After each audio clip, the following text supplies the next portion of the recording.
Tahiti Vibes, avec les véhicules Fave, disponibles au comptoir d'importation automobile de Mamaou. Yaorana et Maïva sur ITFM dans votre émission Tahiti Vibes. Alors aujourd'hui, je vous le dis tout de suite, j'ai la banane, amis auditeurs. Pourquoi? Eh bien parce que j'ai vraiment le grand plaisir de recevoir un jeune homme que je suis sur les réseaux sociaux depuis un certain temps, qui m'a fait rire, mais qui m'a fait vraiment rire aux larmes parfois, sur des sketchs. Moi, je l'ai connu au travers notamment des expressions. Alors si je vous dis les expressions en tahitien, peut-être que ça vous vient. On va recevoir un jeune homme, c'est un artiste. Moi, je le définis avec sa vraie sensibilité, avec un gros talent. Et parfois, on le retrouve dans des endroits ou des situations auxquelles on ne s'attendait pas. Mais on va parler de tout ça. Yaorana, Christopher Prenat. Yaorana. On est vraiment, je le redis, je suis super contente de te recevoir. Mais merci, je suis très content d'être là aussi. Voilà. Alors c'est vrai que tu as fait un peu le buzz malgré toi là, en cette période de préparatoire de l'élection de Miss Tahiti 2023 avec la 11. La 11. Alors là, franchement, rien que le hashtag, moi j'étais morte. Je me suis dit, ah ouais, voilà. Et là, c'est en ça que je parle. Je t'attendais pas sur Mister Tahiti. Et je t'attendais pas non plus dans la 11. Ah, mais je suis toujours là où est-ce qu'on ne m'attend pas. Alors, comme je te disais en préparant cette émission, qui se veut légère, avec sourire, etc., même si parfois on parle des choses plus sérieuses, la petite tradition, c'est d'inspirer, en fin de compte, les jeunes qui nous écoutent. Toi, t'es une figure de proue maintenant, de sortir de sa zone de confort, de créer, d'innover aussi. Se surpasser. Voilà, tu vois, on y vient. De se surpasser. Alors, raconte-nous, allez, t'as 2-3 minutes avant qu'on déroule un petit peu toutes tes caractéristiques artistiques. Qui c'est Christopher Prenat? Alors, Christopher Prenat, comme j'ai tendance à dire, parce que j'ai l'impression que Christopher Prenat, c'est mon prénom, j'aurais plus tendance à dire, bon, qui est Christopher? Qui est Christopher? C'est un petit garçon qui est né à Tahiti, d'un père français et d'une mère marquisienne, qui a grandi justement avec la richesse du métissage et qui a ouvert ses yeux autour de lui en ayant vu et m'étant inspiré de toute cette richesse, qu'elle soit française ou tahitienne, et qui est devenu ce personnage aujourd'hui, je vais pas dire hors du commun parce que tu es singulier. Voilà, on va dire. Et c'est important quand on est artiste d'être singulier, parce que si c'est pour faire comme les autres, c'est pas très. Même en général, c'est important d'être unique, d'être différent, comme je dis toujours. Hein, la différence fait toute la beauté du monde. Et qu'est-ce que je pourrais te dire d'autre, parce que c'est quand même spécial de parler de ça. Qu'est-ce qui t'a amené justement parce que là on va à faire le clown. Je sais pas, à être humoriste, moi je dirais, à être créateur de contenu, parce que je sais, parce qu'on en a parlé, que c'est de la préparation, que tu aimes bien les choses bien faites, bien écrites. Quand on regarde, par exemple, les expressions, je vais revenir à ça, je veux dire, avec l'accent et comment on prononce telle façon, c'est évident qu'il y a du travail derrière. Oui. Et comment on arrive à ça? C'est pas. Alors pour continuer de ce que je disais, c'est que je pense que depuis tout petit, parce qu'il faut l'accepter aussi, ça, je pense que j'ai été ce petit garçon un petit peu show-off et qui aimait bien faire le clown, celui qui faisait rire la classe, enfin voilà, le feu d'artifice. Et puis en continuant, comment je me suis retrouvé sur les réseaux, alors avant ça, il y a eu le fait de faire des petites non, effectivement, t'as raison. Je faisais déjà des petites vidéos parce que j'aimais bien communiquer, j'aimais bien raconter un peu 2-3 petites anecdotes, et j'ai été repéré pour jouer dans Les Vilaines, comme je te disais. Et là ça a été de l'acting, j'ai appris comment ça marchait les caméras, tout ça, et puis quand ça s'est arrêté, je suis retourné sur les réseaux. Et puis durant le confinement, j'ai commencé à un jour comme ça, parce qu'il fallait être créatif aussi. Et je suis quelqu'un de créatif aussi. Je peux pas rester sans rien faire. C'est presque maladif. J'étais en train de penser à ça, de me dire c'est dingue, parce que moi je fais partie des enfants à qui on a toujours dit de ne pas parler kaina, que c'était mal vu, que dès que tu yajo carrément machin, je me faisais tirer les oreilles quoi. Et puis un jour, il faut savoir que je médite beaucoup aussi. Je me suis dit mais c'est quand même dingue que le kaina, si on ne parle que kaina, c'est presque un créole. Je me suis dit tiens, ce serait drôle, je vais faire une vidéo. Et de une vidéo, on m'a demandé vas-y fais la deuxième, puis la troisième, puis la quatrième, et on s'est retrouvé avec 12 vidéos en fait. Et puis je me suis quand même arrêté parce que j'estime que par rapport à l'excès, en général, quand on en fait trop, c'est plus une blague, ça devient de la moquerie. Voilà comment. Puis il y a aussi le fait de pas être enfermé, peut-être, non? dans un style ou dans justement d'être toujours attendu au même endroit, au même moment? Alors de pas être enfermé dans un style. Je dirais, bon, concernant la série là des 10 vidéos, c'était surtout pour moi, parce que j'ai toujours été considéré comme un frani. Alors, je le prends pas mal, mais j'avais besoin d'expliquer aux gens que non, je suis métisse. Exactement. T'es un demi. Un demi, tout Dieu. simplement. Un demi-dieu. En toute modestie. Oui. Et en fait, de dire, ben non, je suis capable, j'ai grandi avec des gens qui parlaient comme ça. Et puis même Tahiti, tous les demi se reconnaissent. On a à l'école, dans les quartiers, dans les copains, on a ses amis qui parlent carrément comme ça et machin. Et on se comprend, il n'y a pas de différence. Et c'est ce qui nous unit en quelque sorte. Au contraire, je dirais même que quand on est trop métropolitain, des fois ça crée une certaine barrière, une distance. Et puis, moi, je n'ai jamais vraiment été confronté à ça. J'ai une facilité d'adaptation avec tout, et c'est ce qui fait la beauté de Tahiti, je trouve, ce melting pot et cette richesse culturelle en même temps. Alors, il y a eu quand même un petit moment qui a été moins joyeux dans ta vie, mais qui est quand même le début aussi qui t'a poussé à sortir de ta coquille. C'est le départ de ton papa. Exactement. Le décès de ton papa. Oui. Là, tu as été plongé dans quelque chose de très douloureux, très difficile. La dépression, dépression. Comme je le racontais, c'est que j'ai été quand j'ai perdu mon père en 2015-16. Je suis tombé en dépression, même diagnostiqué dépressif sévère. J'avais perdu énormément de poids, et puis la loi des séries, il y a plein de choses. Le couple ne marche plus, le travail, on fait n'importe quoi. Enfin, je me suis retrouvé complètement isolé et enfermé chez moi avec moi-même. Et j'ai sombré, et puis je n'ai même pas honte de le dire que j'étais tombé dans le placard. Et non, mais c'est bien d'en parler parce que ça. Après, je ne suis pas la fin isolé. de l'histoire. Non, mais la fin de l'histoire. Oui, mais toi, tu es public, donc c'est important. C'est pas plus facile, mais c'est bien que des personnes qui s'exposent et qui soient capables de partager ça. C'est surtout que quand tu passes par là, que tu atteins un degré tellement immense de souffrance que tu te dis non, je suis pas seul. Surtout que maintenant, avec du recul et que ça va beaucoup mieux, je me dis mais j'ai dramatisé quelque chose qui finalement en fait je suis pas seul à passer par là, il y a des gens qui vivent la même chose. Et ce que je dis toujours, c'est que alors pour revenir à cette histoire de dépression et j'avais vraiment tout perdu, je me suis retrouvé tout seul. Mes émotions grandissaient, la douleur, que ce soit la tristesse, que ce soit la colère, j'étais complètement perdu. Et puis j'ai eu ce jour-là vraiment dans un cas de détresse absolue de me dire mais comment est-ce que c'est possible de souffrir à ce point émotionnellement, d'avoir l'impression que ça monte et ça monte et ça monte et je vais péter un câble. Et puis c'est pour ça que je comprends certaines personnes qui veulent se suicider, faut le dire. Je comprends aujourd'hui l'envie de se suicider et je ne juge personne. Au contraire, je le comprends tout à fait. Je ne pousse pas au suicide, c'est ce que je veux dire aussi. Évidemment. Il y a toujours un lendemain. Il faut pas désespérer non plus. Et cette question qui m'avait sauté à l'esprit, c'était mais comment est-ce que c'est possible de ne pas contrôler ses émotions à ce point et de laisser ses émotions prendre le dessus sur la raison? Est-ce qu'il y aurait pas, en plus, comme je te disais, professionnellement, je n'en pouvais plus d'être au service des gens, vraiment un ras-le-bol burn-out total. Je me suis dit mais il n'y a pas un métier où est-ce qu'on utilise ses émotions? Et là, il y a eu une espèce de flashback dans le passé depuis tout petit, parce que je fais du théâtre depuis que je suis tout petit. Je dis, mais tu as toujours aimé faire la comédie, tu aimes monter sur scène, tu aimes te montrer en quelque sorte, bien sûr, dans le théâtre. Et d'un coup, il y a une espèce de flamme d'espoir qui revient de dire, mais pourquoi tu le ferais pas? De toute façon, aujourd'hui, tu as tout perdu en quelque sorte, sauf ma famille, bien sûr. Mais tu as le droit de recommencer. Exactement. Rien ne t'arrête, tu recommences et fais ce qui va te rendre heureux surtout. Tu as le droit. Et de toute façon, c'est tout ce qui te reste aujourd'hui, te relever et commencer à faire ce que tu aimes. Et c'est là que j'ai commencé. Jamais de ma vie, j'aurais pensé commencer à écrire et commencer à sortir tout ce que j'avais au fond de moi, que ce soit et je l'avoue aussi aujourd'hui que tous mes sketchs en fait sont quand même une histoire personnelle de ma vie, des chapitres de ma vie que j'ai tourné en dérision. Et c'est hyper thérapeutique de monter, déjà de faire rire les gens et de se rendre compte que les gens se reconnaissent dans la même histoire et en même temps toi de dire finalement c'était pas si dramatique que ça. Si, ça l'était, c'est autorisé, comme tu le dis. Oui. Il faut, et ça construit, parce que de toute façon, c'est ça la vie, c'est un peu les roller coasters, ça descend et hop là, ça va remonter. Mais c'est bien que tu en parles de façon libre comme ça et que ça alimente ton art, bah c'est d'autant plus positif, moi je trouve. C'est ça.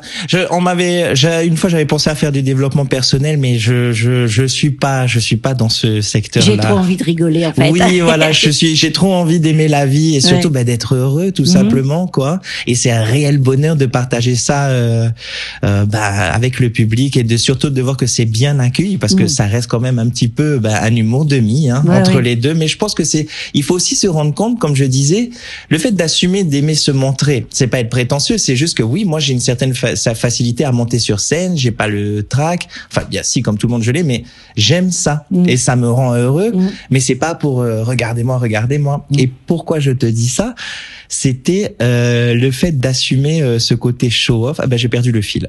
Ça va revenir, tu vas voir. Ouais. Et en fait, donc tu passes cette phase, tu trouves cette activité, cet éclair, cette lumière au bout du tunnel qui te dit là va falloir se tourner justement déjà vers soi, se faire plaisir. Donner du plaisir aux autres, et ton plus grand retour, ton premier retour positif où tu t'es dit waouh, c'est bon, je suis à ma place, les gens comprennent. C'était quand? Vraiment. En plus, c'est drôle parce que je pensais pas être ému, mais ça a été ma victoire au Tahiti Comedy Show. Ce soir-là, quand mon nom est sorti, j'ai ressenti une vague d'amour. Il faut savoir que même pendant ma préparation, j'étais toujours dans ma dépression, toujours très seul, avec mes papiers, mon stylo. Et quand mon nom est sorti, j'ai été vraiment profondément touché parce que je me suis dit, ça est là, on ne me connaît pas en tant que coiffeur et maquilleur, c'est moi, juste Christopher, avec mon histoire, d'où je viens. Et c'est comme si, un sentiment de reconnaissance. Et de faire partie de quelque chose aussi. De faire partie, à part de me dire ça y est, je fais partie de la famille des humoristes, des stand-uppers de Tahiti, c'est surtout ce sentiment de on me voit parce que j'étais quand même dans une longue période de solitude et de monter sur scène, de se dire les gens m'applaudissent pour j'ai la gorge qui se serre. C'est pas grave. Parce que tu me ramènes en 2018 là, mais j'ai une vague d'amour vraiment les gens et surtout les rires que ça a suscité et c'est là que je me suis dit OK. Là, vous avez vu ça, vous êtes pas prêts parce que j'ai encore d'autres choses à vous montrer. J'ai vraiment d'autres facettes. J'ai de la recharge. J'ai de la recharge, j'ai des ressources, j'ai des histoires à vous raconter. Je suis sûr que ça vous parlera. Mais en plus, je suis capable de faire que ce soit le déguisement, de prendre toutes mes petites facultés et de dire, tiens, on va en faire quelque chose. Et surtout, n'aie pas peur de le faire tant que tu ne fais de mal à personne. Voilà. Le pouvoir de l'autodérision. Ouais, c'est bien. Non, mais c'est vrai. Mais je trouve que dans ce que tu dis, qui est très juste, et je sais que parce que je t'ai suivi aussi pendant que tu étais sur Mister Tahiti, et j'ai vu une vidéo de toi où justement tu justifiais un peu ta place là, et tu avec le temps qui passe un peu, parce que justement ce côté demi, etc. Aujourd'hui, tu es plus dans cette dynamique-là. T'as plus besoin de te justifier, non, ou encore des fois. Non, parce que au bout d'un moment, à force de le justifier, comme tu le dis, tu te l'associes, tu te dis à vouloir trop justifier, tu commences à agacer les gens. Ils vont se dire c'est bon, on a compris. Ça ne change pas ce que tu es toi. Mais c'est très étonnant parce que c'est là que je vois que tu es très sensible et tu comprends, tu sais lire entre mes lignes. Et effectivement, alors je remercie encore une fois vraiment le comité Mister Tahiti de m'avoir donné mon opportunité parce que j'étais le doyen quand même, 34 ans, je connais pas d'autres candidats. Mais tu fais pas ton âge. Non, moi je croyais que t'avais. Moi je croyais que t'étais plus 28 ans, me dit-on. Voilà, 28 ans. Selon. Et non, j'en ai même 35. Et là, fin de l'année, 36 ans. Mais c'est cool quand même de l'avoir fait. C'est la joie. Je crois que ça conserve la joie de vivre. Exactement. Ça conserve l'humour, forcément. Et tu as totalement raison parce que c'est pour ça que je suis pas du tout triste et je suis même content de ne pas avoir été Mister Tahiti. Je pense même que ça aurait fait un petit peu des histoires, étant donné que j'étais déjà connu avant. Donc je partais avec déjà tous mes followers et tous mes fans derrière. Mais tu as très bien compris la raison de ma présentation parce que maintenant c'est du passé et je comprends un petit peu cette personne, mais j'avais déjà fait 2 fois le casting et on me disait non, Christopher, t'es pas. C'est comme attends, excuse-moi, je te coupe la parole, mais je sais ce que tu vas dire et ça me fait penser à l'ancienne pub Vache qui rit, trop typé. Oui. Voilà. Donc c'est ça. En fin de compte, t'avais toujours quelque chose qui allait pas, en fait. Voilà. Ouais. Et c'était bon, avec le jeune âge à 19 ans, parce que mon premier casting c'était à 19 ans, j'ai très très mal pris, ça m'a complètement brisé dans mon estime. Donc j'ai abandonné l'idée de me présenter à Mister Tahiti. Et ensuite je réitère le casting à 30 ans, sauf que là on me dit mais t'es trop vieux. J'étais bon, bah, décidément Mister Tahiti ce sera pas pour moi, je vais vivre tout ça par procuration puisque j'ai été chaperon. Et bah, d'ailleurs je ne me cache pas de dire, au moins je l'ai vécu par procuration avec Kevin Richemont, Tamahei Paruyani et Teho Matikawa. J'ai été leur chaperon et costumier. Et sympa, puis bah ça. ouais, mais on comprend maintenant, tu vois, je monte de plus en plus. Mais je les ai accompagnés, mais mes pantins, en quelque sorte, j'ai dit tu dis ci, tu dis ça, tu défends cette cause, t'inquiète pas pour le costume. Et 3 victoires d'affilée, c'est même pour ça que j'ai arrêté les costumes après. Mais l'année où Steve Liu a repris le comité et que l'âge a été poussé à 35 ans, j'ai dit Christopher, c'est là où jamais, gagnant ou pas gagnant, vis là cette expérience parce que bah une bucket list, Mister Tahiti, Miss tout ça et je dis ça parce que je pense à à la 11. à la 11. Mais tu as totalement compris parce que pour moi 35 ans, je savais 34 ans, 35 ans, c'était déjà trop tard pour être Mister. Oui, donc ça n'empêche pas. Mais c'est ça aussi la beauté de la maturité de la trentaine, de se dire bon, j'accepte les choses et je le vis différemment. Par contre, c'est une opportunité pour moi de raconter sans humour ton histoire, qui je suis, d'où je viens et quelle activité j'ai fait dans ma vie, dans ma jeunesse qui ont construit cette gentillesse, cette humilité. Bon, de dire que je suis humble, c'est un peu audacieux, mais je voulais que les gens savent vraiment de qu'est-ce qui constitue Christopher. Qui était Christopher, Voilà. Et moi, c'est vrai, j'ai écouté j'ai regardé cette vidéo et je me suis dit, ah waouh! Tu vois, on n'était plus dans le même registre. Et en fait, je m'étais dit à ces moments-là, ça doit pas dû être simple que de trouver sa place. Et ça fait écho à la conversation qu'on avait en préparant cette émission. C'est vrai que Tahiti, c'est petit. Les jeunes, ils sont confrontés aussi au fait que se renouveler, changer de bande, etc. C'est pas forcément facile.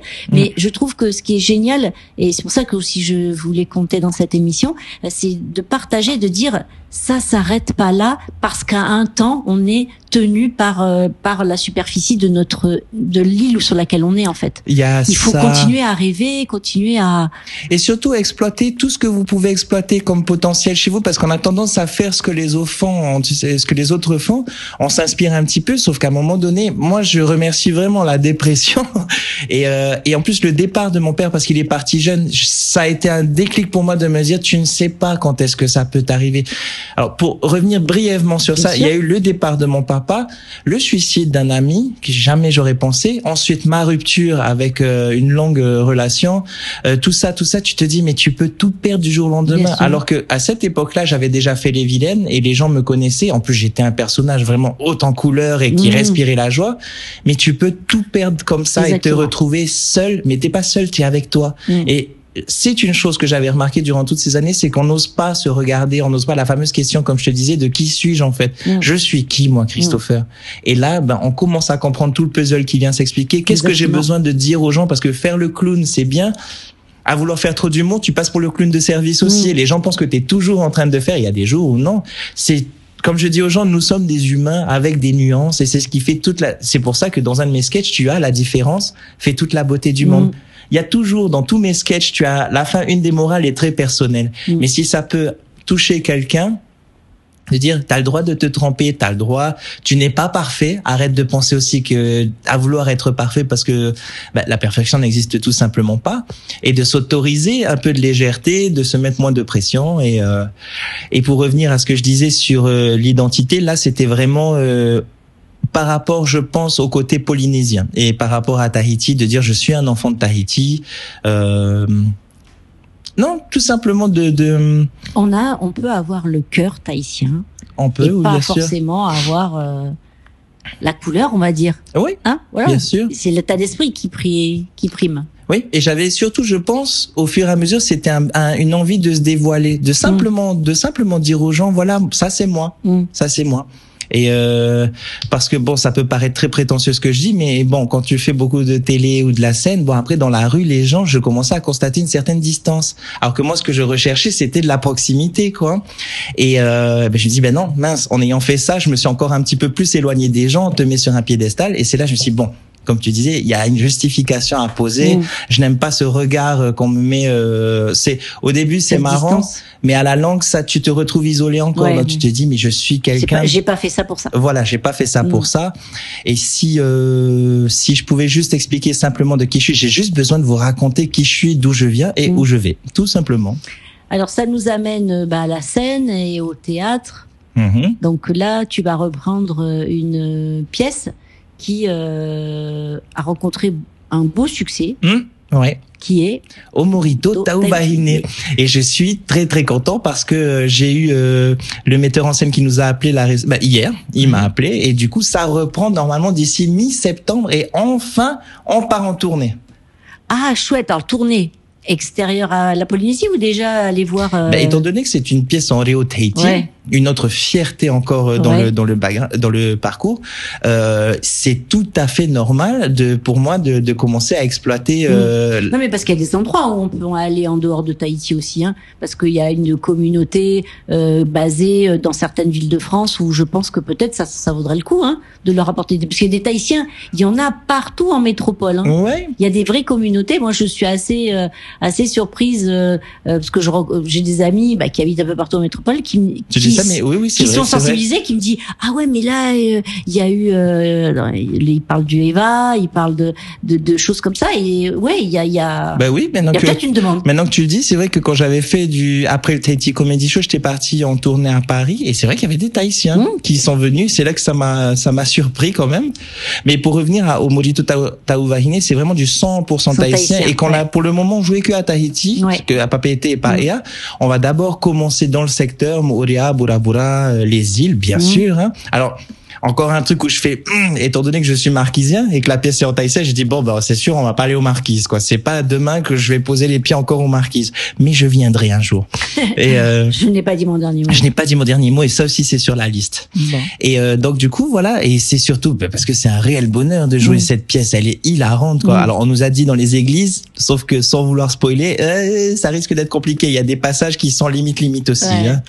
Oui, mais bon après c'est aussi un peu le côté Kaina, tout ça. Je veux dire, on retrouve non mais je veux dire Kaina dans l'état d'esprit, c'est-à-dire que oui forcément on va aller sur des sujets qui sont pas on va dire un peu lubriques au programme de la messe. Non, pas du tout, voilà. Non, vaut mieux pas. Non, c'est sûr. Donc voilà. Qu'est-ce qu'on pourrait te souhaiter pour la suite? Bonne continuation. Non mais je veux dire il y a des choses que tu te dis tu parlais de ta bucket list tout à l'heure. Il y a des choses, cinéma. Parce que toi, t'es quand même doué. Merci. Donc, faut pas se limiter. C'est ça que je veux dire. Non, ça c'est clair qu'il faut pas se limiter, se limiter, c'est il faut croire en son potentiel, mais c'est surtout que quand on propose des idées, c'est aussi apprendre à faire confiance. Parce qu'il y a des gens, des fois c'est trop audacieux et quand t'es un peu connu comme un personnage un petit peu haut en couleur, tu peux aussi faire peur à côté, quoi. Mais là, j'ai un très très gros projet dont je ne parle pas pour le moment. Mais on te reverra. Ah, c'est sûr. C'est sûr. Et c'est ce qui va, brièvement, ça va tourner autour de la comédie. Ça sera un concours aussi. Mais j'aimerais vraiment pouvoir pousser la jeunesse à monter sur scène et à exploiter un petit peu l'art oratoire, la prise de parole en public et apprendre aussi à s'ouvrir, à parler tout simplement de façon à prendre l'autodérision et tout simplement l'humour en général, parce que l'humour c'est un éventail. Ce qui ferait pas de mal à certains. L'humour ne ferait pas. Il y a des fois quand même les réseaux sociaux, on lit des trucs, on se dit mais l'option humour n'était pas au programme. Premier degré. Tout. Après je te dis un truc, les réseaux sociaux, pour moi c'est une poubelle. C'est clairement. C'est difficile les réseaux sociaux. Il y a des bonnes choses. Regarde, je t'ai découvert. Tu vois, ce matin, t'as vraiment bien, eu de la chance. Ah non, mais tu sais, moi, j'ai une qualité certaine. C'est que je ne lâche rien. C'est bien. Voilà. Après, j'essaie. C'est comme moi. Voilà. Après, j'essaie de meubler avec d'autres qualités peut-être autour. Mais la persévérance. Et non, mais alors là, on va conclure quand même sur cette histoire. La 11, c'est venu comment? Alors la 11, c'est parti comme pour les expressions locales. Ouais. J'étais dans mon lit Ouais. et puis je regardais les candidates et je sais pas, d'un coup, ah non, mais non, qu'est-ce que je te raconte? Un clin d'œil. À l'époque de mes Hiata Riaria, où j'étais coiffeur officiel Miss Tahiti, il y avait le comité, c'était un petit groupe d'amis en fait, les Yana Fojra, et il y avait ce copain qui s'appelait Tehere. Et en fait, c'était chaque année la blague récurrente qui revenait, c'était le running gag comme on dit, c'était lui la numéro 11. Bon, après on sait tous, on a fait notre petite bout de chemin et je me dis tiens, ça faisait longtemps qu'on n'a pas fait la 11. Et puis bon, après c'est pour jouer les applications, tu sais, j'ai pris une photo, j'ai collé, je fais mais ça marche bien, et puis j'ai commencé à continuer à éditer. Mais pour te dire la vérité, j'ai attendu 5 heures. Pendant 5 heures, je suis avec mon téléphone comme ça. Je la poste pas parce que bon, c'est plutôt bien fait quand même et tout. Et nanana, je dis les gens ils vont mal le prendre, tu sais, parce que les Miss c'est des icônes à Tahiti. C'est sûr que non mais c'est bien d'y mettre une dose d'humour là-dedans aussi. C'est très sérieux. Mais Léana est très ouverte, c'est de ce côté-là, ça je n'ai pas de doute. Elle je sais, mais c'est les gens comme tu dis sur les réseaux. Après, tu as le soutien des Miss. Les candidates Miss te soutiennent, ça déjà, il y en a beaucoup qui nous ont parlé de la 11, donc je pense que t'es attendu. Non mais c'est bien, c'est le groupe de cette année, c'est pas en comparaison avec les autres années, hein, mais là ça, on sent qu'il y a ce petit, cette petite malice, mais dans le bon sens du terme, tu vois, elles sont un peu rigolotes, elles ont envie que ça soit une. Mais d'année en année, je les trouve très spontanées. Oui. Hein. Ça, et donc bien. là, la 11, je pense que elles te soutiendront. Je pense que franchement, tu seras la Miss, comment on l'appelle celle-là? Miss Congeniality, ou la Miss convivialité ou bon état d'esprit. Oui. Tu vas la voir. La Miss Sympathie. La Miss Sympathie. C'est ça. C'est toi, c'est pour toi cette année. Non, t'imagines. Alors c'est drôle quoi. Mais ça serait génial. Là, tu vois, ça mettrait un point d'honneur. d'honneur. Voilà. Je veux mon diadème Hiro Owen. Non, mais tu vois, là, ça mettrait vraiment un point d'honneur à se dire, mais ouais, il faut se marrer tous les jours, en fait. Bien, c'est très important. Vraiment, ça, c'est une chose encore pour revenir à la dépression. Ça a été vraiment très thérapeutique de rire, finalement. Et puis même, ma psy, quand j'ai été voir une psy, ma psy, le jour où tu arrives à rire d'une situation, c'est que tu as tout compris. Ah, là, pour moi, je me dis, c'est bon. Alors. Ça y est, je suis guérie. Voilà. Forcément. Oh, je pense que ça commence. Oui, ça va bien. Je suis un bonhomme. Oui, dit-il avec sa perruque. Je suis un bonhomme, je suis tatoué quand même. Voilà. Bon, c'est bien. Écoute, moi, j'ai été très heureuse de t'accueillir. Voilà. On s'est bien trouvés tous les deux, je pense. Hein, on s'est bien compris. Et puis, qu'est-ce que je vais dire? Tu nous fais un petit quelque chose avant de partir? Une petite expression ou deux comme ça avec un accent de fou, parce que moi. Je sais pas si tu racontes quoi. Je sais pas moi. Détail aussi. Je vous dis merci ITF. J'ai failli dire une autre chaîne. C'est pas grave, c'est bien ITF. Mais nous on est bons collègues nous. Oui. Donc là c'est ITFM, vas-y continue. Et voilà, et je vous dis que je suis carrément content, merci pour l'accueil quoi. Ouais. Et affaire à suivre pour la 11. Ouais, carrément, hein. Carrément, il y a du Brad. Bon, et voilà, ITFM, c'est la plus belle des radios, mais c'est aussi la radio, de toutes les différences, de toutes les couleurs, et surtout de l'humour, hein. Tous les jours, il faut avoir de l'humour, c'est ce qui nous sauvera. Moi, je vous le dis. Il y a une période où on disait c'est les femmes qui sauveront le monde. Moi, maintenant, parce que je suis quand même féministe, mais donc pour l'égalité, hein, homme-femme, mais moi je dis que plus que les femmes, ce qui sauvera le monde, ce sera l'humour. D'accord. Moi, j'ai vu une fois une expression qui disait que ce sont les artistes qui sauveront le monde aussi. Donc du coup, l'humour, oui. Après, comme j'ai tendance à dire, hein, c'est dans la vie, tout est bon. D'ailleurs, à la question, peut-on rire de tout? Par exemple, avec les Miss ou des choses comme ça, j'ai toujours tendance à dire oui, on peut rire de tout, mais pas avec n'importe qui. Mais pas avec n'importe qui, c'est exactement ça. Et tout l'important dans la vie, s'il y a bien une chose que j'ai compris, c'est que dans la vie, tout est bon, sauf les excès. Ouais. Il faut savoir doser, comme on dit toujours. D'ailleurs, j'ai remarqué les jeunes, ils disent ça maintenant, il faut doser. Ouais. Donc voilà. C'était vraiment un beau moment. J'espère que nos auditeurs pourront passer un beau moment en ta compagnie. Ils retrouveront cette interview sur notre page Facebook en replay. Et puis, quant à toi, tu sais que maintenant tu connais l'adresse, t'as mon numéro de téléphone. Hein, je sais où vous êtes. Voilà, je vous retrouverai.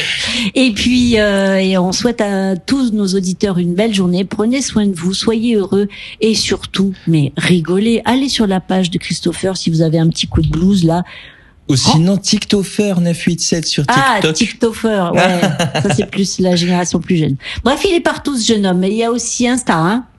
Oui, alors t'as eu de la chance parce que je ne suis pas très actif sur Instagram. Mais bon, là, je commence un petit peu. Voilà, c'est bien. Allez, la bise à tous, prenez soin de vous. Et votez la 11. Ouais, on compte sur vous. Tahiti Vibes, avec les véhicules Fave, disponibles au comptoir d'importation automobile de Mamaou.